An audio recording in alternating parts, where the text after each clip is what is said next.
अपने सबके मिथिला संस्कार पर स्वागत करै छी।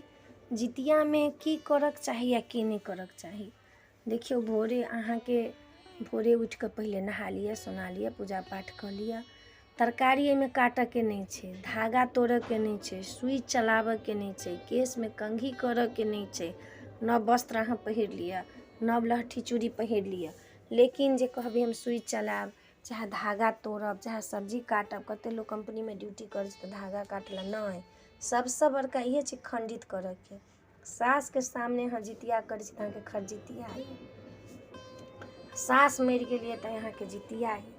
ताई लक जितिया के दिन में यहाँ के कोनो पात, कोनो साग, कोनो सुई न कोनो धागा नहीं, किछ नहीं करे के। अही दिन में यहाँ कले बले घर में बैसल बने भोजन ने भात, भोजन नहीं बनावे के कथिला तो भोजन बनेबे तो अहाँ के कोनो चीज काठी पड़त, खोठी पड़त, लाढ़ी पड़त, साढ़ी पड़त, तो एहि में नहीं भोजन बनावे के होय छे। एहि में लोग चैन से बैसे छे आ चैन से लोग रहे छे।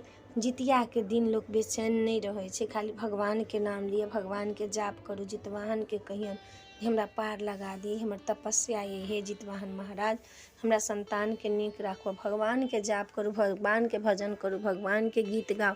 लेकिन एमे काट खूट छाँट छूट के जीव जंतु के नहीं मारे के नहीं पीटे के नामे छे जितिया। कोनो सामान के मारू मने अपना अनुसार से देखब हमरा पैर नहीं किछो पर पड़ जाए, जे कोनो जीव पिचा जाए, चाहे जीव हो जाए, हमरा से किछ हत्या नहीं भ जाए, हमरा से किछ टूट नहीं जाए, हमरा से किछ उठ नहीं जाए, हमरा से किछ छुआ नहीं जाए। एना जितिया के व्रत बहुत तपस्या, बहुत कठिन दायक जितिया व्रत छे। 4टा अष्टमी साल में छे, लेकिन ई जितिया व्रत जे छे से सबसे बेसी कठिन छे, सबसे बड़का तपस्या छे। ताई दुआरे जितिया में की करब नहीं करब से अपने सबके बतानु जे की करक चाही या की नहीं करक चाही। ककरो कुभक्खा बोली नहीं बोलब, केकरो डांट फटकार नहीं करब, ककरो झगड़ा झंझट नहीं करब, ककरो से ये नहीं सोचब जे हम ओकरा से गलत शब्द सुन लिया, चाहे हम ओकरा गलत शब्द कह दियो।